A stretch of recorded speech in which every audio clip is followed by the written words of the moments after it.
Hi hello friends, இன்றைக்கி நம்ம வீடியோவில் சைன் ரோலை பற்றி தான் பார்க்க போகிறோம். ஸோ வீடியோ ஸ்கிப் பண்ணாமல் பாருங்கள், உங்களுக்கு நிறைய நாலேஜ் கிடைக்கும். அதுக்கு முன்னாடி யாரெல்லாம் என் சேனல் டேப் யுவர் மைண்டுக்கு சப்ஸ்கிரைப் பண்ணலையோ சப்ஸ்கிரைப் பண்ணிட்டு பக்கத்தில் இருக்க பெல் ஐக்கானை கிளிக் பண்ணிடுங்க. ஸோ என் வீடியோலாம் உங்களுக்கு தானாக அப்டேட் ஆகிடும். வாங்க ஃப்ரெண்ட்ஸ், இன்றைக்கி வீடியோக்குள்ளே போகலாம்.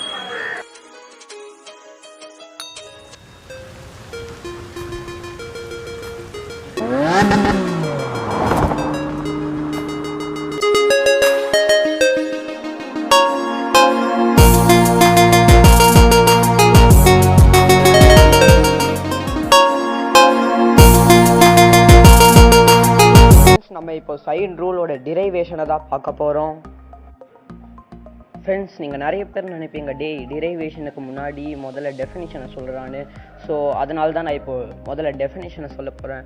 ஸோ சைன் ரூல் அப்படின்னா the relation between the sides and the sine trigonometric ratio of the angles of a triangle. அப்படின்னா இந்த ட்ரையாங்கிளில் இருக்க ஆங்கிள்ஸோட சைன் ட்ரிக்னாமெட்ரிக் ரேஷியோவோட வேல்யூக்கும் அதுக்கப்புறமா இதோட சைட்ஸோட லென்த்துக்குள்ள ரிலேஷனை தான் சைன் ரூல் அப்படின்னு சொல்கிறாங்க. ஸோ வாங்க இப்போ நம்ம டிரைவேஷனை பார்க்கலாம். ஸோ ஃபர்ஸ்ட் நம்ம இப்போ இங்கே ஒரு ட்ரையாங்கிள் ஏபிசி எடுத்துக்கலாம். ஏபிசின்றது என்ன வேணாலும் இருக்கலாம், ஒரு ஸ்கேலியன் ட்ரையாங்கிள், ரைட் ஆங்கிள் ட்ரையாங்கிள், என்ன வேணாலும் இருக்கலாம். எல்லாத்துக்கும் நம்மளுக்கு இங்கே அப்ளிகபிள் ஆகும். ஸோ நம்ம வந்து இந்த வேர்டெக்ஸை ஏன்னு மார்க் பண்ணிக்கலாம், இதை பின்னு மார்க் பண்ணிக்கலாம், இதை சின்னு மார்க் பண்ணிக்கலாம்.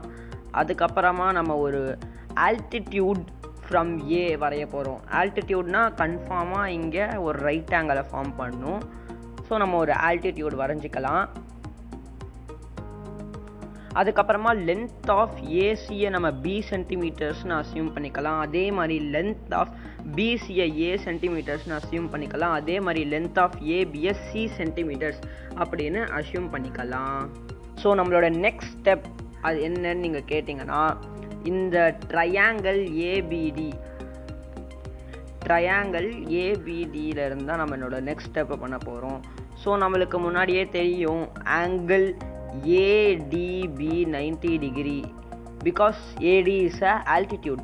ஸோ நம்ம இப்போ என்ன சொல்லலாம், சைன் பியோட ட்ரிக்னாமெட்ரிக் ரேஷியோட வேல்யூ என்ன இருக்கும்? சைன்னாலே பொதுவாக என்ன இருக்கும்? Opposite by hypotenuse. So with respect to angle B, triangle ஏபிடியில் ஆப்போசிட் சைடு வந்து ஏடி, ஹைப்போட்டெனியஸ் வந்து ஏபி. ஸோ இப்போ நம்ம அப்படியே அங்கே சப்ஸ்டியூட் பண்ணிடலாம். sin b is equal to AD by AB, அதுதான் ஒரு ஈக்குவேஷன் ஃபார்மில் எழுதியிருக்கோம். ஸோ நெக்ஸ்ட் ஸ்டெப் இப்போ நம்ம ட்ரையாங்கிள் ஏடிசியை வச்சு பார்க்க போகிறோம். ஸோ ட்ரையாங்கிள் ஏடிசியில் ஆங்கிள் ஏடிசி 90 டிகிரி நம்மளுக்கு தெரியும், ஏன்னா ஏடி ஒரு ஆல்டிடியூட். ஸோ இப்போ நம்மளுக்கு ஆங்கிள் ஏசிடி அதோட ட்ரிக்னாமெட்ரிக் சைன் ரேஷியோ பார்க்க போகிறோம். ஸோ அதுவும் ஆப்போசிட் பை ஹைப்போட்டெனியஸ் தான் இருக்கும். With respect to angle C, opposite side வந்து ஏடி, ஹைப்போட்டெனியஸ் வந்து ஏசி. ஸோ அதையும் நம்ம ஒரு ஈக்குவேஷன் ஃபார்மில் இங்கே எழுதிக்கலாம். ஸோ நம்ம first sine B is equal to AD by AB relation கண்டுபிடிச்சோம், அதை ஈக்குவேஷன் 1ன்னு அசியூம் பண்ணிக்கலாம். அதே மாதிரி sine C is equal to AD by ஏசின்னு அசியூம் பண்ணியிருந்தோம், அதை ஈக்குவேஷன் 2ன்னு எடுத்துக்கலாம். இப்போ நம்மளுக்கு ரெண்டு ஈக்குவேஷன்லையும் ஏடி காமனாக இருக்குது. ஸோ அதை வச்சு நம்ம ஈக்குவேட் பண்ணால் ஃபஸ்ட்டு இங்கே ஏபியை நம்ம எல்ஹெச்எஸ்க்கு கொண்டு போயிடணும், அதே மாதிரி ஏசியும் எல்ஹெச்எஸ்க்கு கொண்டு போயிடணும். ஸோ இப்போ ஆர்ஹெச்எஸில் ஏடி மட்டும்தான் இருக்கும். நம்மளுக்கு இப்போ என்ன இருக்கும்? Sine B into AB is equal to AD, sine C into AC equals AD. இப்போ நம்ம அதை ஈக்குவேட் பண்ணலாம். AB into sine B is equal to AD which is equal to AC into sine C. ஓகேவா? இப்போ நம்மளுக்கு என்ன relation கிடச்சிரும்? இது ரெண்டும் ஏடிக்கு ஈக்குவல். ஸோ அப்படின்னா இந்த ரெண்டும் ஈக்குவல். அப்போ சைன் பி பை ஏசி, அதாவது இங்கே இருக்கிற ஏசியை நம்ம இந்த சைடு எல்ஹெச்எஸ்க்கு கொண்டு வந்துடுறோம், அதே மாதிரி இங்கே இருக்க ஏபியை இந்த சைடு ஆர்ஹெச்எஸ்க்கு கொண்டு வந்துடுறோம். அப்போ நம்மளுக்கு இந்த third equation sine B by AC is equal to sine C by ஏபின்னு கிடச்சிரும். இப்போ நம்மளுக்கு என்ன தெரியும்? ஏபியோட லென்த்து சி சென்டிமீட்டர்ஸ்னும் ஏசியோட லென்த்து பி சென்டிமீட்டர்ஸ்னும் தெரியும். ஸோ இப்போ நம்ம இதை ஈக்குவேஷன் 3ல் சப்ஸ்டியூட் பண்ணணும். நம்மளுக்கு என்ன கிடைக்கும்? சைன் பி பை ஏபி இருந்தது, அதுக்கு பதிலாக பின்னு நம்ம சப்ஸ்டியூட் பண்ணிக்கலாம். Sine B by B is equal to sine C by சின்னு நம்மளுக்கு ரிலேஷன் கிடச்சிருச்சு. ஸோ இதை நம்ம ஈக்குவேஷன் 4ன்னு எடுத்துக்கலாம். ஸோ ஃப்ரெண்ட்ஸ், இப்போ நீங்கள் அதே சேம் ஏடி ஆல்டிடியூடாக எடுக்கிறதுக்கு பதிலாக பிஇ ஆல்டிடியூடாக எடுத்தால் உங்களுக்கு இப்போ பிஇஏ ஒரு 90 டிகிரி, அப்புறம் பிஇசி ஒரு 90 டிகிரி. ஸோ இதை வச்சு இப்போ நீங்கள் 2 ஈக்குவேஷன் நம்ம பின்னாடி பண்ண மாதிரியே நீங்கள் பண்ணீங்கன்னா உங்களுக்கு இப்போ நம்ம sin b by v is equal to sin c by cன்னு கிடச்சதில்ல, அதே மாதிரி sin a by a is equal to sin c by cன்னு கிடைக்கும். இப்போ நீங்கள் இதை 5th ஈக்குவேஷன் அசியூம் பண்ணிக்கலாம்.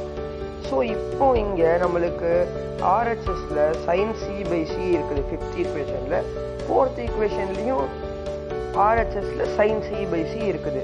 ஸோ ரெண்டும் ஈக்குவல். அப்படின்னா sin b by v is also equal to sin a by a. So இப்போ நம்ம 4th ஈக்குவேஷனையும் 5th ஈக்குவேஷனையும் ஈக்குவேட் பண்ணால் நம்மளுக்கு என்ன கிடைக்குது? sin a by a is equal to sin b by b is equal to sin c by cன்னு கிடைச்சிருது. So இதை தான் நம்ம சைன் ரூல் அப்படின்னு சொல்லுறோம். நான் முன்னாடியே சொல்லியிருந்தேன் உங்களுக்கு சைன் ட்ரிக்னாமெட்ரிக் ரேஷியோவோட ஆங்கிள்ஸோட ரிலேஷனை தான் இதுன்னு சொல்லியிருந்தேன். அதே மாதிரி இங்கே பார்த்தீங்களா, இது ஒரு ஆங்கிள், ஸோ அதோட சைன் ட்ரிக்னாமெட்ரிக் ரேஷியோ, அப்புறம் ஏ சென்டிமீட்டர்ஸ் வந்து அதுக்கு ஆப்போசிட் இருக்க சைடு. ஸோ இது ரெண்டுத்துக்கோட ரிலேஷன். அதே மாதிரி பிபியோட சைன் ட்ரிக்னாமெட்ரிக் ரேஷியோ பை அதோட ஆப்போசிட் சைடு. அதே மாதிரி சிமிலராக சியோட sine trigonometric ratio opposite side C. So இது மூணுத்தோட ரிலேஷனை தான் நம்ம சைன் ரூலுன்னு அப்படின்னு சொல்லுறோம். ஃப்ரெண்ட்ஸ், வாங்க இப்போ நம்ம ஒரு கொஷின் சால்வ் பண்ணலாம். இங்கே நம்மளுக்கு என்ன கேட்டிருக்காங்க? ஒரு ட்ரையாங்கிளில் angle A 60 degree, angle B 60 degree, அதுக்கப்புறமா ஏ 10 சென்டிமீட்டர்ஸ், நம்மளோட பி அப்புறம் சியோட சென்டிமீட்டர்ஸை கண்டுபிடிக்க சொல்லியிருக்காங்க. இங்கே அவங்க ஒரு டயக்ராமும் கொடுத்துருக்காங்க. இதோ angle A 60 degree, angle B 60 degree, பிசியை தான் அவங்க ஏ சென்டிமீட்டர்ஸ்னு சொல்கிறாங்க, அதாவது 10 சென்டிமீட்டர்ஸ் கிவன்னு. அதுக்கப்புறமா ஏசியை பி சென்டிமீட்டர்ஸ்னும் ஏபியை சி சென்டிமீட்டர்ஸ்னும் அவங்க எடுத்திருக்காங்க. ஸோ இப்போ நம்ம ஃபர்ஸ்ட் என்ன கண்டுபிடிக்கணும்? நம்ம அந்த சைன் ரூல் அப்படி நீங்கள் பார்த்தீங்கன்னா அதில் உங்களுக்கு ஏ டிகிரி, பி டிகிரி, அப்புறம் சி டிகிரியும் இருக்கும். ஸோ நம்ம இப்போ சி டிகிரியை கண்டுபிடிக்கணும். நம்ம இதை எப்படி கண்டுபிடிக்கிறது? ஆங்கிள் சம் ப்ராப்பர்ட்டி அதை வச்சு தான் கண்டுபிடிக்க போகிறோம். So angle A plus angle B plus angle C is equal to 180 degree. நம்மளுக்கு ஆங்கிள் ஏ 60 டிகிரின்னு தெரியும், ஆங்கிள் பி 60 டிகிரின்னு தெரியும். ஸோ ரெண்டுத்தையும் ஆட் பண்ணால் 120 degree. So 120 degree plus C is equal to 180 degree. இப்போ 120 டிகிரி உங்களுக்கு RHSக்கு போச்சுன்னா சி மட்டும் உங்களுக்கு 60 டிகிரின்னு கிடச்சிடும். ஸோ இப்போ நம்மளுக்கு இங்கே சி என்னன்னு தெரிஞ்சிருச்சு? ஒரு 60 டிகிரின்னு தெரிஞ்சிருச்சு. ஸோ இப்போ நம்ம சைன் ரூலில் சப்ஸ்டியூட் பண்ணலாம். நம்மளுக்கு சைன் ரூல் என்னன்னு தெரியும்? Sine A by A is equal to sine B by B is equal to sine C by C. இப்போ சைன் ஏ என்னது? Sine 60 degree. ஆப்போசிட் சைடு இது என்னது? A 10 centimetre. சைன் பி என்னது? Sine 60 degree by opposite side வந்து B centimetres is equal to sine 60, அதாவது sine C degree by opposite side C centimetre. So இப்போ நம்ம இந்த 2 ஈக்குவேஷனை மட்டும் எடுத்தோம்னா சைன் 60 சைன் 60 கேன்சல் ஆகிடும், பி இஸ் ஈக்குவல் டு 10ன்னு கிடச்சிடும். இப்போ நம்ம இந்த ஈக்குவேஷனையும் மட்டும் எடுத்தோம்னா சிமிலராக சைன் 60 சைன் 60 கேன்சல் ஆகிடும், சி இஸ் ஈக்குவல் டு 10ன்னு கிடச்சிடும். ஸோ இப்போ நம்ம எங்களுக்கு என்ன கிடச்சிருச்சு? B is equal to C is equal to 10 centimetres. நம்ம இதை சைன் ரூல் யூஸ் பண்ணாமல் கூட கண்டுபிடிக்கலாம். எப்படி? இது 60 டிகிரி, இது 60 டிகிரி, இது 60 டிகிரின்னு நம்ம முன்னாடியே கண்டுபிடிச்சிருந்தோம். ஸோ இது ஒரு equilateral triangle. So all sides will be equal. So A 10 சென்டிமீட்டர்ஸ்னா B is equal to C is equal to 10 centimetres. Friends, இந்த வீடியோவில் ஏதாச்சும் டவுட் இருந்துச்சுன்னா கமெண்ட்டில் கேளுங்க, கிளியர் பண்ணிடலாம். இதே மாதிரி இந்த வீடியோ உங்களுக்கு பிடிச்சிருந்துச்சுன்னா லைக் பண்ணுங்கள், ஷேர் பண்ணுங்கள், கமெண்ட் பண்ணுங்கள். டேப் யுவர் மைண்ட் சேனலுக்கு சப்ஸ்கிரைப் பண்ணி பெல் பட்டன் அழுத்துங்க. அடுத்த வீடியோவில் மீட் பண்ணலாம். பாய்.